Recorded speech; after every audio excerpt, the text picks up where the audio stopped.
جمال الوجود بذكر الإله وتصفو الحياة بنور هدى جمال الوجود بذكر الإله. Bismillahirrahmanirrahim. Babul qadha, bab tentang keputusan atau memberi putusan wal li'an fil masjid bainar rijali wan nisa, dan mengatakan sumpah li'an di dalam masjid antara seorang suami istri. Hadatsana Yahya qala akhbarana Abdur Razzaq qala akhbarana Ibnu Jarir qala akhbarani Ibnu Syihab an Sa'd bin Sa'ad anna rajulan qala, sesungguhnya Ibnu Sa'id mengatakan ada seorang laki-laki yang mengatakan kepada Rasulullah, qala ya Rasulullah ara'aita rajulan wajada imra'atihi rajulan, ya Rasulullah, apakah pendapatmu? Ara'aita itu ro'a, di situ ro'a itu bisa bermakna mimpi, bisa bermakna pendapat, bisa bernama melihat, nazar. Di sini pendapat.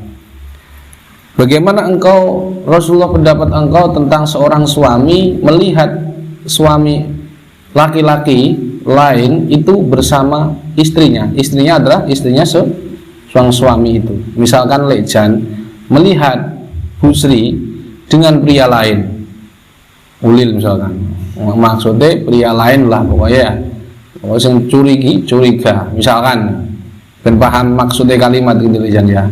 Nanti juga masuk apa-apa misalkan, atau dengan siapa misalkan ayak tulun, apa harus aku bunuh, nah apa Ulil ini dibunuh misalkan, nah seperti itu pertanyaannya. Fatala ana fil masjid wa ana syahid, kemudian dua orang ini saling melaknat, saling sumpah li'an di dalam masjid, wa ana syahid, dan aku bersaksi. Maka kesimpulannya adalah memberi keputusan hukum tentang syariat di dalam masjid hukumnya boleh, memberi keputusan. Yang kedua, saling sumpah li'an itu masuk kategori urusan agama, sehingga boleh mengurusi di masjid. Apa itu sumpah li'an? Sumpah li'an itu adalah sumpah saling melaknat. Seorang suami itu melaknat istrinya dengan kalimat, ya saya bersumpah demi nama Allah, aku telah bersumpah bahwa melihat istri saya itu selingkuh, berzina, dan anak yang dikandungnya bukan anak saya. Itu namanya sumpah li'an. Maka hadzaf, orang menuduh berzina itu dosanya besar. Kamu ngomong ada si A selingkuh, itu fatal, itu harus dosa besar. Kalau kamu nggak bisa datangkan 4 saksi, jadi sumpah li'an itu dikarenakan suami tidak bisa mendatangkan 4 saksi. Jadi menuduh orang berbuat zina itu dosanya sangat-sangat besar. Iki pernah kiku-kiku kayak Rian, pernah kiku-kiku kayak Muta, gak pernah datangkan pak saksi, wero saksi di papat, gak punya, derai, dosa besar. Dosa besar, lebih-lebih yang zina, yang menuduh aja dosa besar. Dia tidak bisa mendatangkan pak saksi. Mana saksimu? Gak duwe, gak punya. Maka wajib dia dalam syariat Islam, dalam fikih ya, itu dipukul selama 80 kali. Kecuali dia bisa mendatangkan 4 saksi.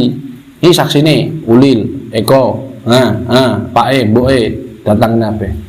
Iya. Dan saksinya itu roh ngelebok nene, mak beles iki roh. Ngerti? Mak beles ya.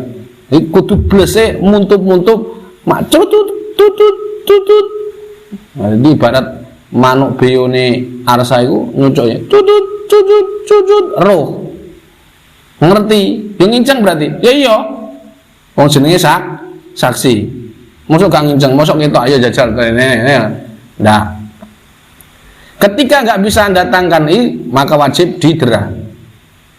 Saya ulangi, jika ada di asal hukumnya ini, kamu harus paham, wong belum nikah, kamu harus paham sumpah li'an ini, maka nggak boleh sembarangan. Jangan pikiranmu kok kiku-kiku kayak uripmu. Dosamu gede. Nek gak ngerti ilmu iki, mergo ilmu syariat. Jadi pada dasarnya begini. Ketika ada seorang menuduh orang lain berzina, wajib mendatangkan berapa saksi? 4 saksi. Pertanyaannya, kalau dia tidak bisa mendatangkan 4 saksi, maka dihukum siapapun dicambuk selama 80 kali. Kecuali, nah ini kecualinya suaminya sendiri. Maka kalau yang melihat itu suaminya sendiri, maka si suami wajib li'an. Pilihannya 2. Kalau kamu jomblo, nggak ada li'an karena nggak ada yang dilaknat. Suami bojomu sapa sing mbok laknat? Nggak ada. Hukumanmu nggak bisa datangkan 4 saksi, didera 80. Kalau anu gawe pernah kikuk-kikuk karo koncone sak bangku lho, dosane gede, cambuk 80 kali. Kemudian jadi kalau lu lajang menuduh orang berzina, wajib didera berapa? Tapi yang berzina malah ampuh, diranjam sampai 1 sampai kadang mati san. Nah 80 ki mati ora terserah, kadang mati kadang enggak. Saking dosane. Terus secara otomatis nek lajang wajib didera 80. Tapi nek suami yang menuduh istri perempuan itu selingkuh, itu suaminya, maka si suami ini punya 2 pilihan. Berapa pilihan? 2 pilihan. Pertama, dia didera 80. Kedua, maka dia harus bersumpah li'an. Apa itu bersumpah li'an? Ya tadi saya sampaikan, dia bersumpah atas nama Allah bahwa melihat istrinya itu berzina dengan orang lain. Jadi sumpah li'an itu dikarenakan tidak bisa mendatangkan berapa saksi? 4 saksi. Pinter arti mari mangan tahu sebenarnya itu. Nah, setelah tidak bisa mendatangkan 4 saksi, maka dia bersumpah li'an, maka dari li'an itu ada 4 konsekuensi. Setidaknya ada beberapa konsekuensi. Pertama, suami tidak jadi dicambuk. Kenapa? Karena sudah li'an. Kedua, istrinya dicambuk. Loh, istrinya dicambuk 80 kali. Atau kalau sudah kalau penuhan zina, bisa jadi malah dia ngaku zina, rancam malah. So, sampai zina muhson. Didera, dicambuk 80 kali. Yang keempat, dia secara otomatis bercerai selama-lamanya. Selama-lamanya. Lah kok gak KUA, kok gak ngurusi KUA, berarti zina terus. Hati-hati. Memulai jan nesu karo bojone, wis ndang mulya kono, tak pegat guyon. Muni ping pegat ping telu, lah kok gak diurusi pengadilan, zina terus. Demek ya dosa. Apa meneh apa-apa ngono kuwi wis ra rahasia. Kowe gak perlu dosa. Maka kalau gak ngerti ilmu fikih, dia akan terjerumus dosa selama-lamanya. Yang selanjutnya, yang keempat, anak dari istri itu bukan anaknya. Konsekuensi yang 4. Ini jenis sumpah apa?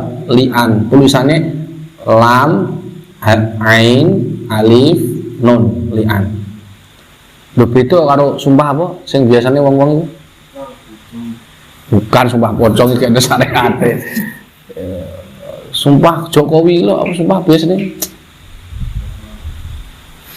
Nah, saya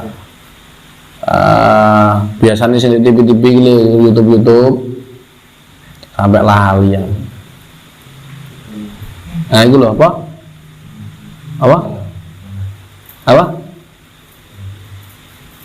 Sampai lali. Itu loh. Bersumpah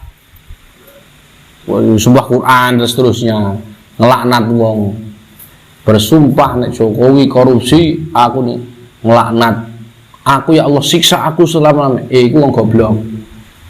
Karena hukum sumpah apa itu seperti itu tidak boleh dengan sembarangan. sumpah atas nama Allah itu tidak boleh dibuat main. Li'an itu demi Allah, kalimatnya demi Allah. Loh, kalimat muni demi Allah itu konsekuensinya cerai selama-lamanya. Ada nyebutan ulama tidak boleh itu masuk kategori talak bain, gak boleh dirujuk meneh. Ono sing pendapat madzhab Syafi'i sebagian yang pendapat oleh, tapi khusus kasus ini sing sumpah li'an yang paling kuat pendapatnya tidak boleh rujuk waliyadzubillah. Maka sudah dapat dipastikan banyak di masyarakat kita itu waliyadzubillah, masyarakat saya sering kecurhati wong. Assalamualaikum Gus, bagaimana ini suami saya curhat selingkuh. Tak tekoi, roh saksi nih. Kamu duwe saksi papat. Enggak punya. Kalau kok ngomong selingkuh, kalimat zina itu konsekuensi selingkuh. Selingkuh itu maksudnya zina. Jadi dimaksudnya zina tenan. Zina. Muni jelas sih, seseorang istri itu datang ke saya, suami saya selingkuh zina. Iki lho gebetane. Sik tak delok, kuwi bojo nyar apa zina? Nek bojo nyar dudu urusku sakarepe. Sakarepe bojomu di-upgrade, di-delete, terserah to dia dah.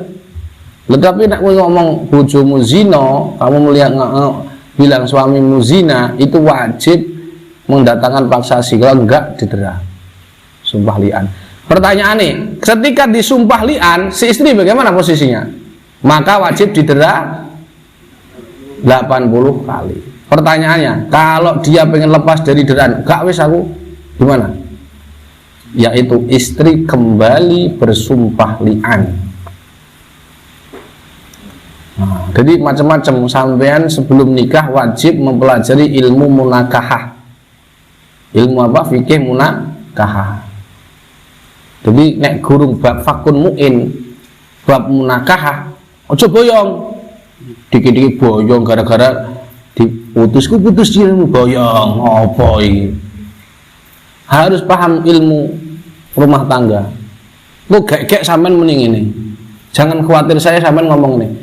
Dik, sampean wajah kok ayu kaya ibuku. Lho, iki sumpah diar. Gak oleh dihar. Lah kok ngomong buku ayo aku tak terang nih, sumpah diar itu apa? Intine ojo ngomong ngawur. Nek rumah tangga nomor 1. Nomor 2, yang kedua, kalau kamu belum paham ilmu munakahah, ojo boyong. Nek boyong karepmu mengko nek wis ngono boyong, kowe gak ngerti nek utawa boyong pindah pondok gak masalah. Sing penting kowe ngerti ilmu agama. Nek kalian belum paham ilmu agama kok rabi, naudzubillah. Engko suwe-suwe sampean kadang-kadang wis mbok lakoni ternyata itu dosa gak ngerti. Dan itu sudah konsekuensinya cerai dan sebagainya, namun gak ngerti. Nah, jadi belajar munakahah ini penting. Terus nomor kali nek di juru masjid bahas problematika yang urusannya dengan agama. Bahas ubah masjid gak apa-apa, masjid onu gak apa-apa, ojo bahas tahu gak oleh. Assalamualaikum warahmatullahi wabarakatuh.